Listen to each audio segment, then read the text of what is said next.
ಸದನದಲ್ಲಿ ಒಂದ್ ಕಡೆ 150 ಕೋಟಿ ಆಫರ್ ವಿಷಯ ಕೋಲಾಹಲವನ್ನೇ ಎಬ್ಬಿಸ್ತಾ ಇದೆ. ಸರ್ಕಾರದ ವಿರುದ್ಧ ವಿಪಕ್ಷ ಸಮರವನ್ನ ಸಾರಿದೆ. ವಿಜೇಂದ್ರ ನೇತೃತ್ವದಲ್ಲಿ ಮತ್ತೊಂದು ಕಡೆ ಶಾಸಕರ ಮಿಡ್ ನೈಟ್ ಸಭೆಯನ್ನ ಮಾಡಲಾಗಿದೆ ಡಿನ್ನರ್ ಹೆಸರಿನಲ್ಲಿ. ಇದರಲ್ಲಿ ರೆಬಲ್ಸ್ಗೂ ಕೂಡ ಆಹ್ವಾನ ಹೋಗಿತ್ತು ಯತ್ನಾಳ್ ಟೀಮ್ಗೆ. ಆದರೆ ಯತ್ನಾಳ್ ಟೀಮ್ ಗೈರಾಗಿದೆ. ಅಲ್ಲಿಗೆ ಏನ್ ಸಂದೇಶ ರವಾನೆ ಮಾಡಿದ್ರು? ವಿಜೇಂದ್ರ ಜೊತೆಗೆ ನಾವು ನಿಲ್ತೀವಿ ಅಂತಲಾ ಇಲ್ಲ ಅಂತಲಾ? ಯಾಕಂದ್ರೆ ನಿನ್ನೆ ಈ 150 ಕೋಟಿ ಆಫರ್ ವಿಷಯವಾಗಿನೇ ಮಾಧ್ಯಮದವ್ರ ಮುಂದೆ ಯತ್ನಾಳ್ ಮಾತಾಡುವಾಗ ಕ್ಯೂರಿಯಾಸಿಟಿ ಸಹಜವಾಗಿ ಇತ್ತು. ಯಾಕಂದ್ರೆ ಬಹಿರಂಗವಾಗಿ ಪದೇ ಪದೇ ವಿಜೇಂದ್ರ ವಿರುದ್ಧ ವಾಕ್ಸಮರ ಮಾಡ್ತಾ ದೆಹಲಿ ತನಕ ಹೋಗಿ ಕಂಪ್ಲೇಂಟ್ ಎಲ್ಲ ಕೊಟ್ಟು ಬಂದು ರಾಜ್ಯಾಧ್ಯಕ್ಷ ಸ್ಥಾನದಿಂದ ಅವ್ರನ್ನ ಕಿತ್ತೋಗಿಬೇಕು ಅಂತ ಹೇಳ್ತಿದ್ದಂತ ಯತ್ನಾಳ್ ಈ ವಿಷಯವಾಗಿ ಬೆಂಬಲಕ್ಕೆ ನಿಂತು ಬಿಡ್ತಾರೆ ವಿಜೇಂದ್ರ ಬೆನ್ನಿಗೆ. ಹಾಗಾಗಿ ಸದನದ ಒಳಗೂ ಕೂಡ ಬೆಂಬಲವಾಗಿ ನಿಲ್ತಾರಾ? ಒಗ್ಗಟ್ಟು ಪ್ರದರ್ಶನ ಆಗುತ್ತಾ ಅಥವಾ ಕೇವಲ ಬಾಯಿ ಮಾತಿಗೆ ಮಾತ್ರ ಈ ಒಗ್ಗಟ್ಟು ಪ್ರದರ್ಶನ ಆಗ್ತಿದೆಯಾ ಅಂತೆಲ್ಲ ಚರ್ಚೆಗಳಾಗ್ತಿತ್ತಲ್ಲ. ಅದಕ್ಕೆ ವಿಜೇಂದ್ರ ಈ ಡಿನ್ನರ್ ಹೆಸರಲ್ಲಿ ಒಂದು ಒಗ್ಗಟ್ಟಿನ ಮಂತ್ರ ಜಪಿಸೋಣ ಬನ್ನಿ ಅಂತ ಶಾಸಕರಿಗೆ ಕರೆದಿರ್ತಾರೆ.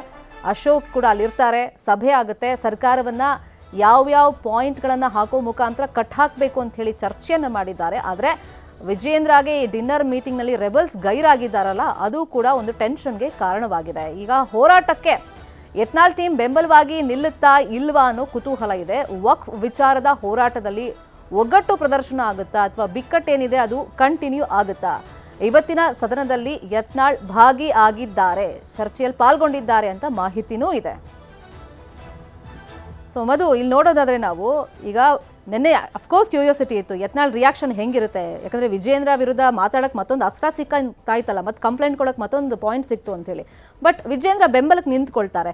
ಎಟ್ ದ ಸೇಮ್ ಟೈಮ್ ದಾವಣಗೆರೆಯಲ್ಲಿ ನಾವು ನೋಡೋದಾದ್ರೆ ಯತ್ನಾಳ್ ಉಚ್ಚಾಟನೆಗೆ ಇದೇ ವಿಜೇಂದ್ರ ಬಣದ ಮಾಜಿ ಶಾಸಕರು ಸಹಿ ಸಂಗ್ರಹ ಮಾಡ್ತಿರ್ತಾರೆ. ಇದರಿಂದ ಒಂದಿಷ್ಟು ಕೆರಳಿರ್ಬೋದು ಅಥವಾ ಇನ್ನಷ್ಟು ನನಗೆ ಪಾಯಿಂಟ್ ಸಿಗುತ್ತೆ, ಮತ್ತೆ ನಾನು ಇವರನ್ನು ಕೆರಳಿಸ್ಬೋದು ಅಂತೇಳಿ ಒಂದು ಪ್ರತ್ಯಸ್ತ್ರವನ್ನು ಹೂಡ್ಬೋದೇನೋ ಗೊತ್ತಿಲ್ಲ. ಬಟ್ ಈಗ ಒಗ್ಗಟ್ಟಿನ ಪ್ರದರ್ಶನ ಬಿಜೆಪಿಗೆ ಎಷ್ಟು ಅನಿವಾರ್ಯ? ಒಗ್ಗಟ್ಟು ಅನಿವಾರ್ಯ ತುಂಬ ಇದೆ. ಯಾಕಂದರೆ ನೋಡಿ, ಪಾಪ್ಯುಲರ್ ಪೊಲಿಟಿಕಲ್ ನರೇಟಿವ್ಗಳನ್ನು ಬಿಲ್ಡ್ ಮಾಡೋದ್ರಲ್ಲಿ ಬಿಜೆಪಿ ಯಾವತ್ತೂ ಕೂಡ ಮುಂದೆ ಇರುವಂಥದ್ದು. ಅದು ಕಳೆದ 15 ವರ್ಷಗಳಲ್ಲಂತೂ ಪೀಕಲ್ಲಿದೆ. ಅದರಲ್ಲೂ ನರೇಂದ್ರ ಮೋದಿ ಪ್ರಧಾನಿ ಆದಮೇಲೆ ನರೇಟಿವ್ ಬಿಲ್ಡ್ ಮಾಡೋದ್ರಲ್ಲಿ ಆಲ್ವೇಸ್ ದೇ ಆರ್ ಅಹೆಡ್. ನೀವು ಈ ಸೆಂಟ್ರಲ್ ಸೆಷನಲ್ಲೇ ನೋಡಿದಂಥ ಸಂದರ್ಭ, ಪಾರ್ಲಿಮೆಂಟ್ ಸೆಷನ್ ನೋಡಿದಂಥ ಸಂದರ್ಭದಲ್ಲಿ ನೀವು ಅದಾನಿ ಅಂತ ಶುರು ಮಾಡ್ತಾ ಇದ್ದಂಥ ಸಂದರ್ಭದಲ್ಲೇ ಸೋರಸ್ ಬರುತ್ತೆ. ಮತ್ತು ಸಂವಿಧಾನ ರಕ್ಷಣೆ ಅಂತ ಬಂದಂಥ ಸಂದರ್ಭದಲ್ಲಿ ಸಂವಿಧಾನದ ಮೇಲೆ ಎಷ್ಟೆಲ್ಲ ದಾಳಿಗಳನ್ನು ಮಾಡಿದರೆ, ನೀವು 51 ಸಲ ಅಮೆಂಡ್ಮೆಂಟ್ಗಳನ್ನು ಮಾಡಿದರೆ, ನಿಮ್ಮ ನೇರಕ್ಕೆ ಇಡೀ ನೀವು ಪಾಕೆಟ್ ಕಾನ್ಸ್ಟಿಟ್ಯೂಷನ್ ಇಟ್ಕೊಂಡು ಓಡ್ತಿದ್ದಾರೆ. ಅದು ನೀವು ಪಾಕೆಟ್ ಒಳಗಡೆನೇ ಕಾನ್ಸ್ಟಿಟ್ಯೂಷನ್ ಹಾಕೊಂಡು ಓಡ್ತಿದ್ದಂಥ ಫ್ಯಾಮಿಲಿ, ನೀವು ಒಂದು ಫ್ಯಾಮಿಲಿಗೋಸ್ಕರ ರನ್ ಮಾಡಿದ್ದು ಅಂತ ಅನ್ನೋ ರೀತಿ ಒಂದು ಅವರನ್ನು ಬ್ಯಾಕ್ ಫುಟ್ಟಲ್ಲಿ ಇಡುವಂಥ ಒಂದು ನರೇಟಿವ್ಗಳನ್ನು always they built it up.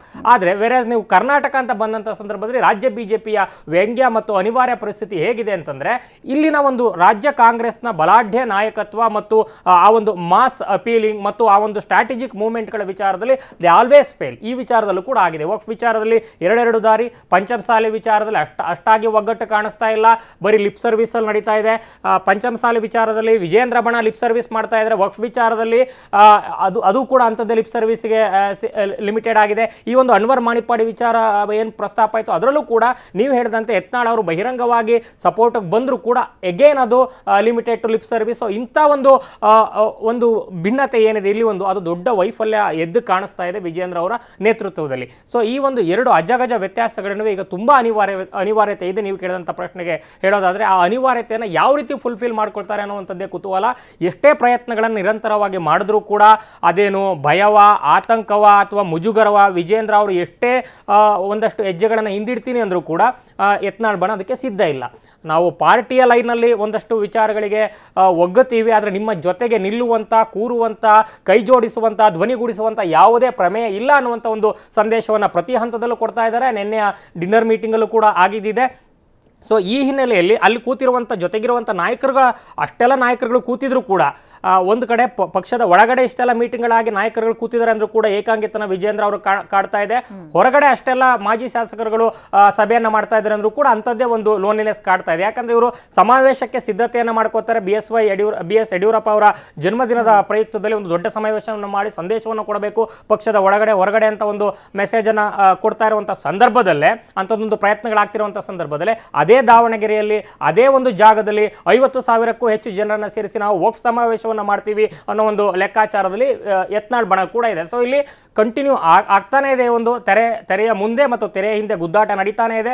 ಅನಿವಾರ್ಯತೆ ತುಂಬ ಇದ್ರೂ ಕೂಡ ವರಿಷ್ಠರ ನಿರೀಕ್ಷೆಗಳು ಕೂಡ ಆ ಮಟ್ಟದಲ್ಲಿದ್ದರೂ ಕೂಡ ಅವರ ಒಂದು ಎಷ್ಟೇ ಎಫರ್ಟ್ ಆಗ್ತಾ ಇದ್ದಾರೋ ಅಥವಾ ಫುಲ್ಫಿಲ್ಡ್ ಆಗಿ ಅದನ್ನು ಮಾಡ್ತಾ ಇದ್ದಾರೋ ಇಲ್ವೋ ಗೊತ್ತಿಲ್ಲ. ಆದರೆ ಇಲ್ಲಂತೂ ಅಧ್ವಾನ ಆಗಿರುವಂಥದ್ದು, ಎರಡು ದಾರಿಯಲ್ಲಿ ಹೋಗ್ತಾ ಇರೋದಂಥದ್ದು ಸ್ಪಷ್ಟವಾಗಿ ಕಾಣಿಸ್ತಾ ಇದೆ.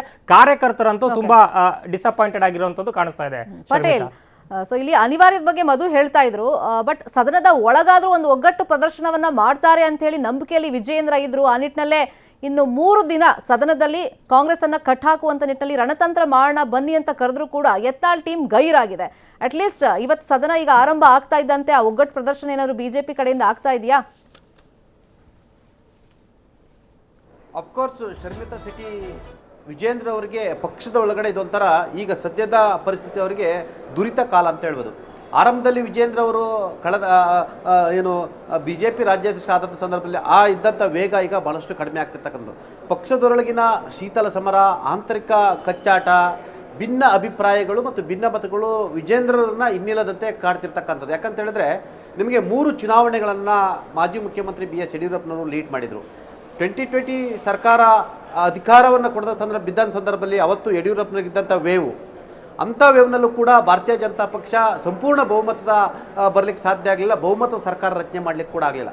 ನಂತರ 2013ರಲ್ಲಿ ಕೂಡ KJPಯನ್ನು ಕಟ್ಟಿ ಕೂಡ ಯಡಿಯೂರಪ್ಪನವರು ಅಂಥ ಮಾಸ್ ಲೀಡ್ರು, ವೀರಶೈವ ಲಿಂಗಾಯತ ಸಮುದಾಯದ ಪ್ರಶ್ನಾತೀತ ನಾಯಕ ಅಂತ ಕರೆಸ್ಕೊಂಡ್ರು ಯಾವ ಯಡಿಯೂರಪ್ಪನವರು ಅವತ್ತು ಕೂಡ KJPಯಲ್ಲಿ ಕೂಡ ಕಟ್ಟಿ ಬೆಳೆಸಲಿಕ್ಕೆ ಆಗಲಿಲ್ಲ. 2018ರಲ್ಲಿ ಸ್ವತಃ ಯಡಿಯೂರಪ್ಪನವರೇ ಮುಖ್ಯಮಂತ್ರಿ 2018ರ ಚುನಾವಣೆ ಕೂಡ ಯಡಿಯೂರಪ್ಪನವರೇ ಇಡೀ ಪಾರ್ಟಿಯನ್ನು ಲೀಡ್ ಮಾಡಿದ್ರು, ಬಹುಮತ ಬರಲಿಕ್ಕೆ ಆಗಲಿಲ್ಲ.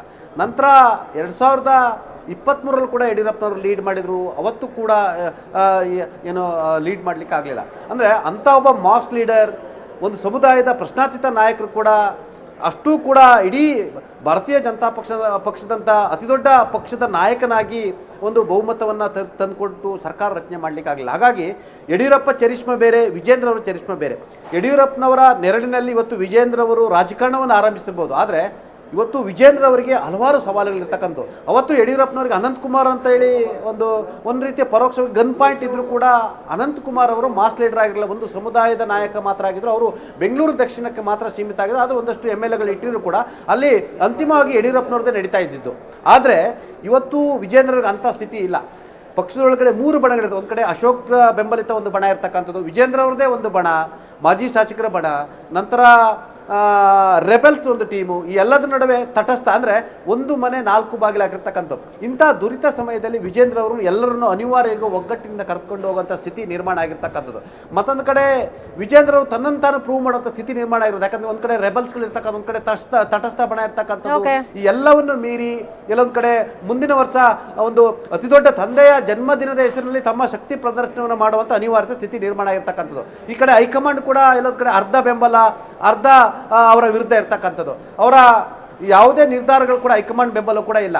ನೋಡಿ, ಒಬ್ಬ ರಾಜ್ಯಾಧ್ಯಕ್ಷ ನಮ್ಮ ರಾಜ್ಯಾಧ್ಯಕ್ಷ ಇಲ್ಲ ಅಂತ ಹೇಳಿ ಒಬ್ಬ ಶಾಸಕರು ಹೇಳ್ತಾರೆ, ಇನ್ನೊಬ್ರು ರಾಜ್ಯಾಧ್ಯಕ್ಷ ವಿರುದ್ಧ ಹೋರಾಟವನ್ನು ಮಾಡ್ತಾರೆ. ಆದರೆ ಕ್ರಮ ಕೈಗೊಳ್ಬೇಕಂತ ಹೈಕಮಾಂಡ್ ಕೇವಲ ನೋಟಿಸ್ ಅನ್ನು ಕೊಡುತ್ತೆ ಅಂತ ಹೇಳಿದ್ರೆ, ಎಲ್ಲೊಂದು ಕಡೆ ಭಾರತೀಯ ಜನತಾ ಪಕ್ಷದಲ್ಲಿ ಇರ್ತಕ್ಕಂಥ ಆಂತರಿಕ ಕದನ ಎಲ್ಲೊಂದು ಕಡೆ ಅತಿ ದೊಡ್ಡದಾಗಿರ್ತಕ್ಕಂಥದ್ದು.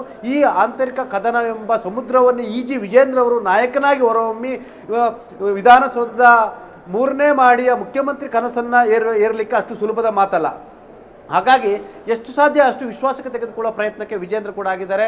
ಅನಿವಾರ್ಯ ಅವರು ಈಗ ಬೆಂಡ್ ಆಗುವಂಥ ಸ್ಥಿತಿ ನಿರ್ಮಾಣ ಆಗಿದೆ. ಜಾಸ್ತಿ ಬೆಂಡ್ ಆದರೆ ಅವರು ಸೊಂಟ ಮುರಿಯೋದಂತೂ ಖಚಿತ ಅಂತಲೇ ಹೇಳ್ಬೋದು.